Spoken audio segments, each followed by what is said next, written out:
ప్రభువునందు సోదరీ సోదరులకు ప్రభువుగా యేసుక్రీస్తు వారి పేరిట ప్రేమపూర్వక వందనాలు తెలియజేస్తుంటున్నాను. మనము దేవుని పరిశుద్ధ గ్రంథములో ఆదికాండము 1వ అధ్యాయము 28వ వాక్యం చదువుకుందాం. దేవుడు వారిని ఆశీర్వదించెను, ఎట్లనగా మీరు ఫలించి అభివృద్ధి పొంది విస్తరించి భూమిని నిండించి దానిని లోబరచుకుని సముద్రపు చేపలను ఆకాశ పక్షులను భూమి మీద ప్రాకు ప్రతి జీవిని ఏలుడని దేవుడు వారితో చెప్పాను. దేవుడు తన వాక్యమును దేవుని యొక్క మహిమార్థమై మనందరి క్షమార్థమై దీవించి పంచిపెట్టునుగాక. ప్రభువునందు సోదరీ సోదరులారా, మనం చదివిన వాక్య భాగంలోని 3 సంగతులు గతంలో మనము ధ్యానం చేశాం. ఫలించుట, అభివృద్ధి పొందుట, విస్తరించుట అనే అంశంలో ధ్యానం చేస్తూ వచ్చాం. మానవుల ఎడల దేవుని యొక్క ఉద్దేశం ఈ వాక్య భాగంలో మనము గమనించవచ్చు. మానవులు నిష్ఫలంగా మోడుబారిన జీవితాలు కలిగి ఉండాలి అనేది దేవుని యొక్క ఉద్దేశం కాదు. మానవుడు ఫలించాలి అని దేవుడు కోరుకుంటున్నాడు, అభివృద్ధి పొందాలి, విస్తరించాలి, భూమిని నింపాలి అని ఆయన వారిని ఆశీర్వదించాడు. మానవుల గల ఆయన కలిగి ఉన్నటువంటి ఉద్దేశం, ఆయన ప్రేమ, ఆయన కృప, ఆయన కరుణ విస్తారంగా ఈ వాక్య భాగాల్లోనే మనం చూడవచ్చు. అంటే ఫలించాలి, ఫలించాలి, ఫలించాలి, అది దేవుని యొక్క ఉద్దేశం. ఆ వరుసలో ఈరోజు మరొక అంశంలో ధ్యానం చేయబోతున్నాం. నింపాలి అని చెప్పాడు. ఎలా ఆశీర్వదించాడు? ఆ భూమిని నిండించాలి అని చెప్పాడు. దేవుడు ఒక సంగతి తెలియచేస్తున్నప్పుడు అది ఒకే భావంతో కాకుండా వేరు వేరు భావాలతో ఆ సంగతులు దేవుడు తెలియచేస్తుంటారు. ఇక్కడ నింపాలి అంటే కేవలము భౌతికంగా మానవులు విస్తరించి భూమిని నింపాలి అనే ఉద్దేశం మాత్రమే కాదు, కానీ క్రీస్తు యేసునందు విశ్వాసించిన విశ్వాసులు, దీని యొక్క పిల్లలు నింపబడిన అనుభవాలు కలిగి ఉండాలి అనేది దేవుని యొక్క ఉద్దేశం అని దేవుని యొక్క గ్రంథంలో మనం చూడవచ్చు. కాబట్టి ఆత్మీయ కోణంలో దేవుడు మనలను ఏ రీతిగా నింపాలని కోరుతున్నాడు, ఏ రీతిగా మనం నిండుకొని ఉండాలి అని ఆయన కోరుకుంటున్నారో దేవుని పరిశుద్ధ గ్రంథములో మనం లేఖన ఆధారంగా కొన్ని సంగతులను ధ్యానం చేద్దాం. అపోస్తుల కార్యాలు 6వ అధ్యాయము 5వ వాక్యం చదువుకుందాం.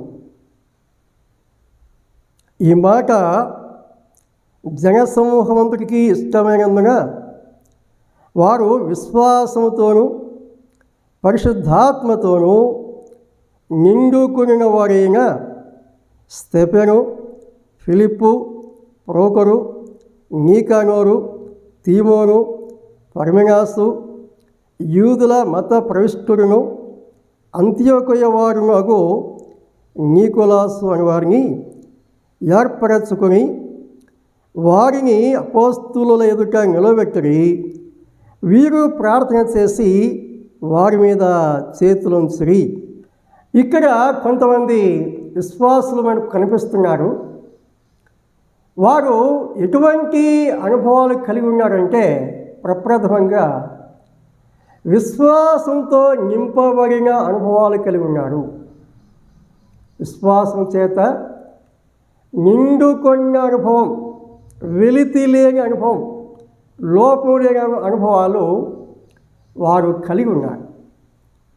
క్రీస్తు యేసునందు విశ్వాసం ఉంచినప్పుడు యేసుక్రీస్తు వారిని మన రక్షకునిగా మనము అంగీకరించాం, విశ్వాసం ఉంచాం. ఆ విశ్వాసము అంతటితోనే ఆగిపోకుండా దినదినము వృద్ధి చెందాలి. ఎంతవరకు అని చూస్తే అంచుల మట్టుకు నింపబడిన అనుభవము మనం కలిగి ఉండాలని దేవుని పరిశుద్ధ గ్రంథములో దేవుడు మనకు తెలియచేస్తుంటున్నాడు. విశ్వాసం ద్వారా నిండుకున్న అనుభవం అని ఇక్కడ మనము గమనిస్తున్నాం. రెండవదిగా మనం చూసినప్పుడు పరిశుద్ధాత్మతో నింపబడిన అనుభవం కూడా వారిలో మనం చూస్తుంటున్నాం. వారు విశ్వాసంతో నింపబడిన వారు, అలాగే పరిశుద్ధాత్మతో కూడా నింపబడిన వారు అనే సంగతి కూడా మనం చూస్తున్నాం. ఆత్మచేత నింపబడిన అనుభవం. దేవుని కార్యములు చేయాలంటే మానవ శక్తి వల్ల, సామర్థ్యం వల్ల, లేక ఈ లోక సంబంధంగా కలిగి ఉన్నటువంటి ఆయా స్థితిగతుల బట్టి మనము దేవుని కార్యములు చేయలేము. దేవుని కార్యాలు దేవునికి అనుకూలంగా మనం చేయాలంటే దేవుని శక్తి కావాలి, పరిశుద్ధాత్మ శక్తి మనకు కావాలి. అందుచేత భక్తుల జీవితానుభవాలు మనం చూసినప్పుడు దేవుని ఆత్మచేత ఎవరైతే నింపబడి ఉన్నారో వారి జీవితాల్లోనే దేవుడు గొప్ప కార్యాలు చేశారని దేవుని వాక్యం ద్వారా దేవుడు మనకు తెలియపరుస్తుంటున్నాడు. కాబట్టి ఆత్మచేత నింపబడిన అనుభవం మనం కలిగి ఉండాలి. రెండవ అధ్యాయంలో మనం చూస్తాం, పేతురు పరిశుద్ధాత్మతో నిండుకున్నవారు అనే మాట మనము గమనిస్తుంటున్నాం. పేతురు ఎలాంటి అనుభవం గలవారు? పరిశుద్ధాత్మతో నింపబడిన వారు అనే సంగతి చూస్తాం. ఇలాగ అనేక మంది జీవితాల్లో ఆ నింపబడిన అనుభవం లేక ఆత్మపూర్ణులుగా ఉన్న సంగతుల అనుభవాలు మనము గమనిస్తుంటున్నాం. మూడవదిగా అపోస్తలుల కార్యాలు 6వ అధ్యాయము 3వ వాక్యంలో చూసినప్పుడు ఇక్కడ మరొక అనుభవం గమనిస్తున్నాము. ఆత్మతో నింపబడిన అనుభవంతో పాటు జ్ఞానముతో నింపబడిన అనుభవం కూడా చూస్తున్నాం. జ్ఞానంతో నింపబడిన అనుభవం. దైవ జ్ఞానం చేత నింపబడిన వారు, వాక్య జ్ఞానం చేత నింపబడిన వారు, క్రీస్తుని గురించిన జ్ఞానం చేత నింపబడిన వారు, సంఘం గురించిన జ్ఞానం చేత నింపబడిన వారు, ఇలాంటి వారు ఈ సమాజానికి లేక ఈ తరానికి కావాలి. గతంలో ఉన్న ప్రభు పిల్లలు దేవుని యొక్క పరిచర్య చేసినవారు ఎలా చేశారు? ఆత్మతో నింపబడి ఉన్నారు, అదే సమయంలో జ్ఞానంతో నింపబడి ఉన్నారు. యేసుక్రీస్తు వారు చెప్పారు, పాముల వలె వివేకం కలిగి ఉండండి, అదే సమయంలో పావురాల వలె నిష్కపటులై ఉండండి అని చెప్పారు. జ్ఞానం లేకయే నా జనులు నశించిపోతున్నారు అని దేవుడు విలపించాడు. ఎందుకు నశిస్తున్నారంటే లోక జ్ఞానం అమితంగా సంపాదిస్తున్నారు, కానీ దైవ జ్ఞానంలో శూన్యత కలిగి ఉన్నారు. అందుచేత దైవ కార్యాలు ఘనంగా చేయలేకపోతుంటున్నారు. ఎవరైతే దేవుని ఆత్మ జ్ఞానంతో నింపబడి ఉంటారో వారే దేవుని చేతిలో చక్కని పాత్రలుగా వాడబడతారు అని దేవుని వాక్యంలో అనేక భక్తుల జీవితాల ద్వారా దేవుడు మనకు తెలియపరుస్తుంటున్నాడు. కాబట్టి ఆత్మ జ్ఞానంతో నింపబడి ఉండాలి అని దేవుడు తెలియపరుస్తుంటున్నాడు. రోమాపత్రిక 15వ అధ్యాయం 13వ వాక్యం, నిరీక్షణకర్తకు దేవుడు విశ్వాసం ద్వారా సమస్త ఆనందంతోనూ సమాధానంతోనూ మిమ్మల్ని నింపునుగాక అని చెప్తున్నాడు. మనలో ఏముండాలి? ఇక్కడ గమనించినప్పుడు సమస్త ఆనందంతో నింపబడిన వారుగా ఉండాలి. ఆనందంతో నింపబడి ఉండాలంటే ఎప్పుడు అలాంటి అనుభవాలు కలిగి ఉండగలమంటే దేవుని యొక్క వాక్యమును మనం ధ్యానం చేసినప్పుడు, యెహోవా ధర్మశాస్త్రమునందు ఆనందించుచు దివారాత్రము దానిని ధ్యానించువారు ధన్యుడు అని చెప్పారు. ఎందులో ఆనందించాలి? దేవునిలో ఆనందించాలి, దేవుని వాక్యమునందు ఆనందించాలి, పరిశుద్ధాత్మలో ఆనందించాలి. అలాంటి అనుభవాలు మనం కలిగి ఉండాలని దేవుని యొక్క వాక్యం ద్వారా దేవుడు మనకు ఈ సత్యాలు తెలియపరుస్తుంటున్నాడు. ఆనందంతో నిండుకొని ఉండాలి అని చెప్తున్నాడు. అదే సమయంలో తర్వాత ఏం చెప్పాడు? సమాధానంతో నింపబడి ఉండాలని చెప్తున్నాడు. సమాధానం సంఘాలలో ఏముండాలి? సమాధానం ఉండాలి. కుటుంబాల్లో ఏముండాలి? సమాధానం ఉండాలి. హృదయంలో ఏముండాలి? సమాధానం ఉండాలి. దేవునితో ఏముండాలి? సమాధానం ఉండాలి. సమాధానం కలిగి ఉండాలి. సమాధానంతో నింపబడి ఉండాలి అని దేవుడు మనకు తెలియపరుస్తున్నాడు. చాలామంది జీవితాల్లో సమాధానం ఉండదు, సంతోషం ఉండదు. ఎందుకంటే దేవునికి వారికి మధ్య ఉన్నటువంటి సమస్య పరిష్కారం చేసుకోలేక అలాగే సాగిపోవడం వల్ల, లేక విశ్వాసుల మధ్యలో ఉన్న సమస్యను పరిష్కరించుకోలేక, ఇరువురి వ్యక్తుల మధ్య ఉన్న సమస్య పరిష్కరించుకోలేక ఆనందం కోల్పోతున్నారు, సమాధానం కోల్పోతున్నారు. సమాధానం ఎక్కడ ఉండదో అక్కడ ఆనందం ఉండదు. సమాధానం లేని చోట సంతోషం ఉండదు. ఎక్కడైతే సమాధానం ఉంటుందో అక్కడ సంతోషం ఉంటుంది. ఎక్కడ దిద్దుబాటు ఉంటుందో, ఎక్కడ క్షమాపణ ఉంటుందో అక్కడ సమాధానం ఉంటుంది, అక్కడ సంతోషం ఉంటుంది. కాబట్టి సమాధానం కలిగి ఉండాలంటే క్షమాహృదయం కలిగి ఉండాలి. క్షమాహృదయం కలిగినప్పుడు క్షమిస్తారు. క్షమాపణ అనుభవం కలిగినప్పుడు సమాధానం కలిగి ఉంటారు. సమాధానం కలిగి ఉన్నప్పుడు సంతోషం కలిగి ఉంటారు. ఈ అనుభవాలు లేకుండా, అంటే క్షమించుట, సమాధానం కలిగి ఉంటా ఎవరి జీవితాల్లో లేకుండా ఉంటారో వారి జీవితాల్లో సంతోషం ఉండదు.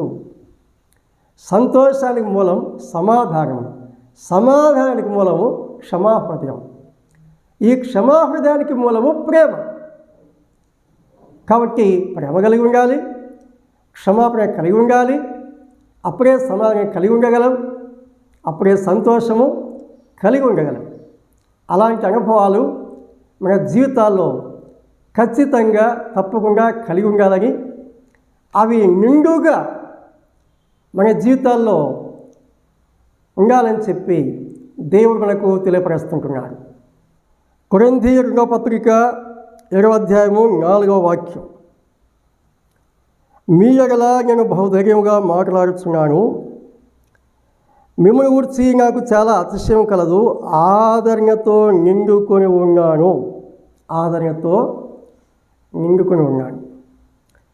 మా శ్రమ అంతటికీ మించిన అత్యధికమైన ఆనందంతో ఉప్పొంగుతున్నాను అని చెప్తున్నాడు. ఆదరణతో నిండుకొని ఉన్నాను.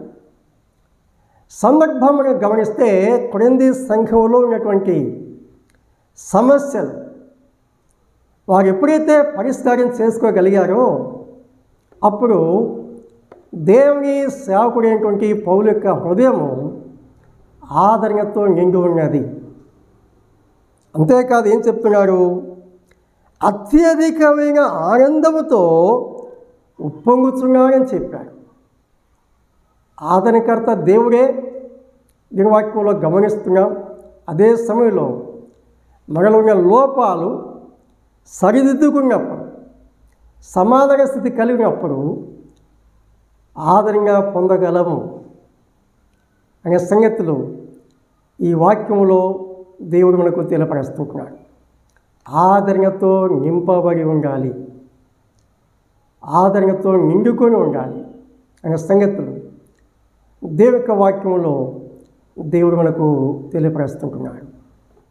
దేవుని పరిశుద్ధ గ్రంథములో కొన్ని వాక్య భాగాలు మనము గమనించినప్పుడు నింపబడుట ద్వారా కలిగే ఆశీర్వాదాలు మనము గమనించవచ్చు. రాజులు 2వ గ్రంథము 4వ అధ్యాయము మొదటి 7 వాక్యాలు, అలాగే యోహాను సువార్త 2వ అధ్యాయం 7 నుండి 11 వాక్యాలు మనం గమనించినప్పుడు అక్కడ పాత్రలు నింపబడిన సన్నివేశాలు మనం చూస్తాం. పాత్రలు నింపబడిన సన్నివేశాలు. ఆ పాత్రలు నింపబడట ద్వారా ఏం జరిగింది? దేవుడు ఏం చేశారు? అద్భుతాలు చేశారు. వారి అక్కర్లు తీర్చారు, వారి అప్పులు తీర్చారు, వారి లోపాలు సరిచేశారు, సరిదిద్దారు. ఈ సంగతులు మనం దేవుని యొక్క వాక్యంలో గమనిస్తుంటున్నాం. ప్రభువునందు సోదరి సోదరులారా, ఖాళీ పాత్రలుగా ఉన్నామా? దేవునికి ఉపయోగపడం. నింపబడిన అనుభవాలు కలిగి ఉండాలి. వేటి చేత?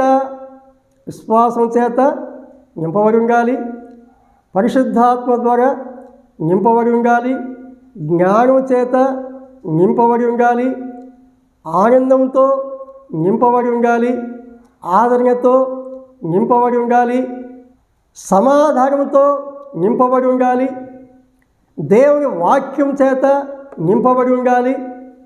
నింపబడిన అనుభవాలు ఎప్పుడైతే కలిగి ఉంటామో, నింపబడిన అనుభవాలు ఎప్పుడైతే కలిగి ఉంటామో, మన జీవితాల ద్వారా దేవుడు అద్భుతాలు చేస్తాడు, దేవుడు మహత్కార్యాలు చేస్తాడు. మన జీవితాల్లో దేవుడు గొప్ప కార్యములు ఎందుకు చేయలేదంటే దేవునికి శక్తి లేక కాదు, సామర్థ్యం లేక కాదు. మనలో ఉన్న లోపాలను బట్టి, మనము నింపబడిన అనుభవాలు లేని కారణం చేత, లోటు కలిగి ఉన్న కారణం చేత, వెలితి ఉన్న కారణం చేత దేవుడు మన ద్వారా గొప్ప కార్యములు చేయలేకపోతుంటున్నాడు. నింపబడిన స్థితి ఎవరైతే కలిగి ఉంటామో వారి ద్వారానే దేవుడు గొప్ప కార్యాలు చేస్తాడు. కాబట్టి దేవుడు తెలియచేసినట్లుగా వేటి చేత మనం నింపబడాలో వాటి ద్వారా నింపబడి అర్హమైన పాత్రగా దేవునికి అప్పగించుకొని దేవుని యొక్క శక్తి వలన గొప్ప కార్యములు మన జీవితాల్లో జరిగించినట్లుగా ముందుకు సాగిపోదాం. దేవుడు తన వాక్యమును మన హృదయాల్లో స్థిరపరచి మన జీవితాల్లో నెరవేర్చి సమస్త ఆనందంతో ఆదరణతో మనలను నింపునుగాక. దేవుని నామానికి మహిమ కలుగుగాక. ప్రభు పేరిట అందరికీ ప్రేమపూర్వక వందనాలు తెలియజేస్తుంటున్నాను.